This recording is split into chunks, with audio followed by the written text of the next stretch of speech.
สวัสดีค่ะพ่อแม่พี่น้องสวัสดีFCทุกท่านเนาะค่ะกลับมาพบมาพอกับเจตาพารวยค่ะคือเก่าในทางช่อง YouTube คลิปนี้ก็วางแนวทางของเล่าพัฒนาค่ะเป็นมือแรงวันที่8เนาะค่ะเดี๋ยวนี้เล่ามีถูกมือเห็นอยู่นี่เลขล็อกจิกค่ะวันที่8วันที่7เจตาบริลงคลิปเพิ่นเนาะพี่น้องบริลงแนวทางของเลขล็อกจิกบ่มีประวัติให้เบิ่งมีอันใหม่มื้อนี้พี่น้องเลขล็อกจิกเนาะเลขล็อกจิกค่ะสาวน้อยหน้ามนต์คนน่ารักสาวน้อยหน้ามนต์คนขยันเฮามาเบิ่งกันต่อตามไม้มือแรง20:30ค่ะที่เจตาบ่ได้ลุงก็บ่มีประวัติเนาะพี่น้องลุงบ่ทันบ่ได้บ่ทันช่วงนี้เจตาลงคลิปซ่าเนาะค่ะเลขล็อกจิกค่ะเล่าพัฒนาเป็นของมือแรงวันที่8วิ่งลูดเพิ่นให้มา4ตัวเดียวค่ะ2ตัว4หางค่ะ47 43 40 46เบิ้ลค่ะ44 3ตัว2หางค่ะ3 4 6 3 4 7วิ่งลูดก็เน้นตัวเดียวเนาะค่ะเด่นตัวเดียวอยู่แล้วของเลขล็อกจิก2ตัวค่ะ2หาง47กับ43 3ตัวค่ะ2หางเน้นทั้ง2หาง3 4 6 3 4 7ไปจะต่อกับเลขล็อกจิกเนาะค่ะมือแรงวันที่8เมษาแล้วใครจะต่อกับเพิ่นก็แคปหน้าจอเนาะค่ะแคปหน้าจอไว้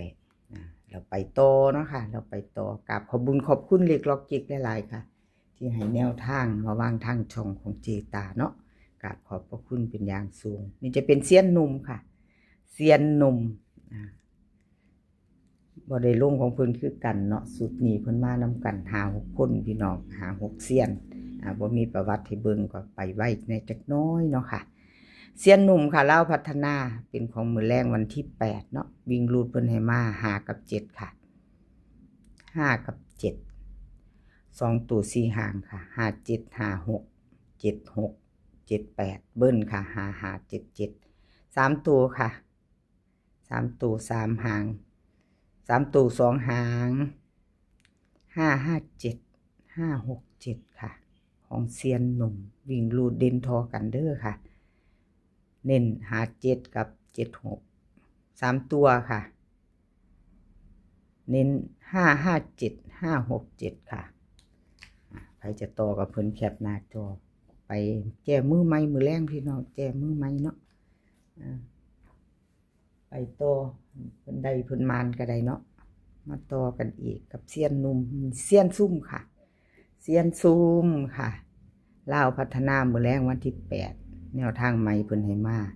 ลาวพัฒนาวิ่งรูดเพิ่นให้4กับ3ค่ะ4กับ3 2ตัว4หาง35 45 36 46ค่ะเบิ้ล44 33 3ตัว3หางค่ะ243 245 246วิ่งลูดเพิ่นมี4กับ3เด่นทอกันค่ะเน้น45กับ46 2ตัวค่ะ3ตัวค่ะ2หาง3ตัวเน้น2หาง245 246ค่ะเอาไปจะตามต่อกับเซียนซุ่มแคปหน้าจอค่ะแคปไว้รุ่นมือแรงกับขอบคุญขอบคุณเซียนซุ่มหลายๆค่ะที่ให้แนวทางมาวางทางช่องของเจตากับขอบพระคุณเป็นอย่างสูงค่ะไปต่อค่ะไปต่อแคปหน้าจอแล้วไปต่อเนาะค่ะเป็นของภูผาพาปังค่ะบ่มีประวัติคือกันเจตาบ่ได้ลงแนวทางเพิ่นวันที่7เนาะพี่น้องก็มีอันใหม่มื้อนี้ไปเลยวันที่7บ่มีให้เบิ่งค่ะภูผาพาปัง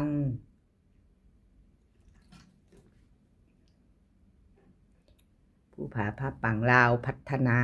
วิ่งรูดเพิ่นให้มา3กับ2กับ4ค่ะ3ตัว3ตัว4หาง32 34 24 28 3ตัวค่ะ2หาง324 824วิ่งค่ะเด่นเท่ากัน324 2ตัวกับ2หางเพิ่นเน้นให้แค่2หางเนาะค่ะ32 34 3ตัว2หางค่ะเน้นทอกัน324 824ค่ะผู้พาภาพปังกับขอบุญขอบคุณหลายๆค่ะที่ให้แนวทางมาวางทางช่องต้นฉบับเพิ่นอยู่กับเลขล็อกจิกค่ะเพิ่นให้เจตามาวางกับขอบุญขอบคุณทั้ง2คนเนาะค่ะทั้ง2เซียนเลขล็อกจิกแล้วก็ผู้พาภาพปังค่ะกับขอบพระคุณเป็นอย่างสูงแล้วก็กราบขอบคุญขอบคุณ FC บ่ว่าจะเป็น FC เก่า FC ใหม่เนาะค่ะที่เขามาคอมเมนต์กดไลค์กดหัวใจเขามารับชมรับฟังมาเป็นกำลังใจให้เจตาในช่องน้อยๆเนาะพี่น้องในช่องน้อยๆของเจตามีหยังก็บอกกันมาช่วงนี้ก็เป็นซ่าๆเนาะพี่น้องซ่าอยู่เจตาบ่ได้อยู่บ้านเด้อค่ะเจตาอยู่ทางพี่จอมเทียนก็บ่สะดวกลงเร็วบ่ได้ลงเร็วเนาะพี่น้องบ่สะดวกแล้วก็มีทุกมือเจตาก็อาจจะลงคลิปบ่ทันเนาะค่ะเขียนบ่ทันเนาะทุกมือก็ขอโทษขออภัยค่ะถ้ามีหยังผิดพลาดลงไปก็เฮ็ดบ่ถูกใจ FC ก็ขออภัยหลายๆค่ะแล้วก็ติชมเข้ามาได้เนาะแนะนำมาได้ค่ะน้อมรับทุกคำติชมค่ะถ้าเห็นเบอร์โทรของเจตาผู้ยังบ่ทันได้เข้ากลุ่มพี่น้องอยากเข้ากลุ่มเนาะเห็นเบอร์โทรก็ทักมาทางเจตาเข้ากลุ่มเจตาว่าซั่นเจตาก็จะได้ดึงเข้ากลุ่มค่ะได้ไปเบิ่งแนวทางทางกลุ่มพร้อมเนาะถ้าเจตาบ่ได้สะดวกลงบ่ทันก็ไปเบิ่งในกลุ่มแล้วก็บอกมาได้ค่ะพี่น้องบอกมาได้ว่าต้องการของผู้ใดเนาะอาจจะบ่เห็นแม่นลงคลิปไปแล้วบางเทื่อ FC อาจจะบ่เห็นเนาะค่ะบ่ได้เข้าไปเบิ่งแม่นบ่ FC แม่นบ่พี่น้องบ่เห็นเจตาของผู้นั้นของผู้นี้ที่จริงบางเทื่อลงไปแล้วค่ะแต่ว่าไอ้หน้าปกบ่ได้โดดเด่นชื่อเพิ่นเนาะเพิ่นเข้าไปอยู่นำผู้อื่นที่มีรูปเพิ่นก็เลยบ่เห็นก็อย่าลืมกดกระดิ่งแจ้งเตือนไว้ค่ะเวลาเด้งขึ้นแนบปึ๊บเจตาลงไปจะได้เห็นแล้วเจตาก็จะอ่านชื่อก่อนเนาะพี่น้องอีกอย่างหนึ่งอันจะอ่านชื่อบอกชื่อก่อนว่ามีจักเซียนเนาะถ้าเซียนใดอยู่ในใจของพี่น้องว่าเอาผู้นี้ก็มาในคลิปนี้ก็เบิ่งไปถ้ารับชมรับฟังไปเบิ่งของเพิ่นถ้าอยู่ในใจเนาะถ้าเซียนใดของ FC อยู่ในคลิปนั่นเนาะค่ะเจตาก็จะอ่านชื่อก่อนคือคลิปนี้คือกันค่ะพี่น้องเลขล็อกจิกเซียนซุ่มเซียนหนุ่มผู้พาภาพปังแต้วน้อยแล้วก็ดาพาปังพร้อมค่ะ6เซียนดัง6เซียนดัง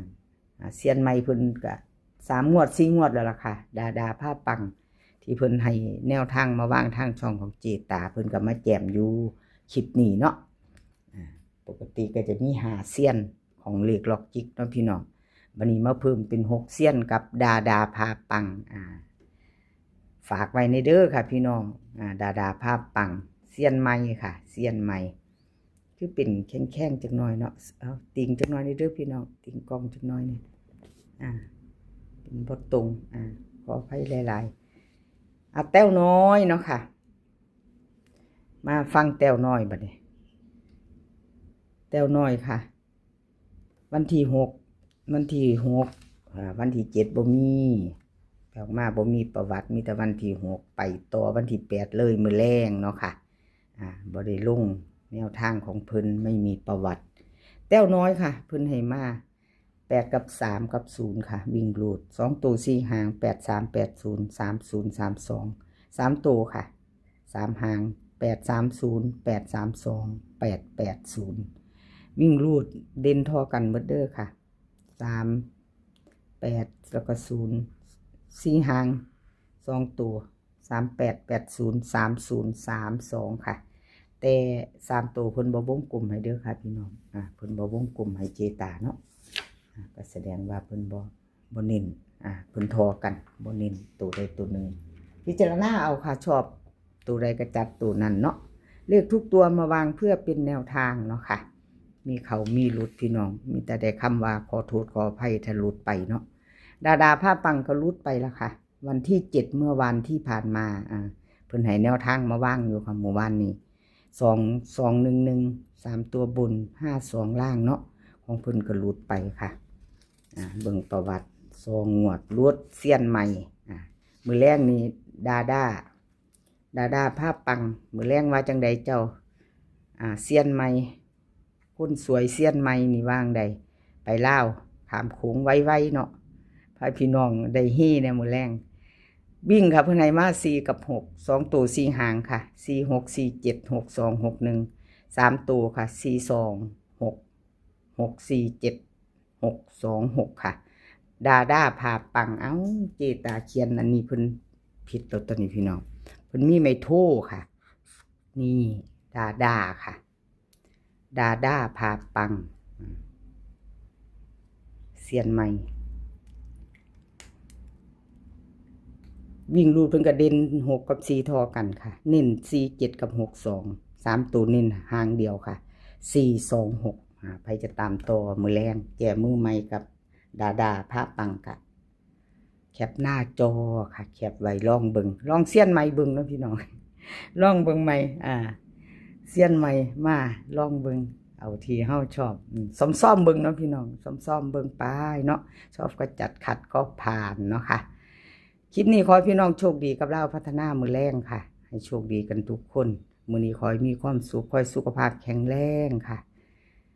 เดินทางไปไสก็ขอให้ปลอดภัยเดินทางไปขอให้มีโชคกลับมาขอให้มีชัยคลิปหน้าพอกันใหม่คลิปนี้ก็สวัสดีค่ะ